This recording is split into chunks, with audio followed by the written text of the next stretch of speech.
काय म्हणते मग पब्लिक आपल्या संपल्यात दिवाळीच्या सुट्ट्या मग का बे एकदम खतरनाकमध्ये उठून चाललो आपण कॉलेजसाठी. आली आपली एकदम धन्नून आईला घेऊन निघालो एकदम सण मस्त खतरनाक कॉलेजसाठी.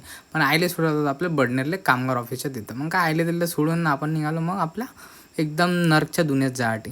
मग का बे पोचलो ना भाई आपलं कसं तरी कॉलेजला. मग का बे पायऱ्या वायऱ्या चढून 1 नंबरमध्ये पोचलो आपल्या क्लासमध्ये पाहिलं तर कोणीच नव्हतं, मी एकटाच होतो. इथं हॅप्पी दिवाळी चालू होतं. आला भाई आपला भाऊ करत होता गेम आणि मी करत होतो अभ्यास. मग का भाई असं झाला लंच टाईम आमचा लंच टाईम वगैरे केला आणि निघालो एकदम खतरनाक घरी जाण्यासाठी. म्हणजे आपल्याला जायचं होतं समाज कल्याणमध्ये. त्याच्या पहिले आपल्याला जायचं होतं आईले घ्यायला. मग का भाई निघालो एकदम खतरनाक मामाच्या घरी जायसाठी आणि आई होती मामाकडे. मग काय भाई गाडी चालवत पोचलो मामाकडे, आलो मामाकडे. आणि त्यानंतर पाहत होतं काय माझ्या आजीनं मग माझी मोठी आई मस्त गोष्ट सांगत होती. मग इकडे पाहिलं तर माझी मामी नाही मस्त करतोय जेवण. मग काय भाई सगळं झालं बसून वगैरे निघालो मग मी समाज कल्याणसाठी. मग भाई समाज कल्याणला म्हटलं एकदम खतरनाक स्पीडमध्ये पोचलो.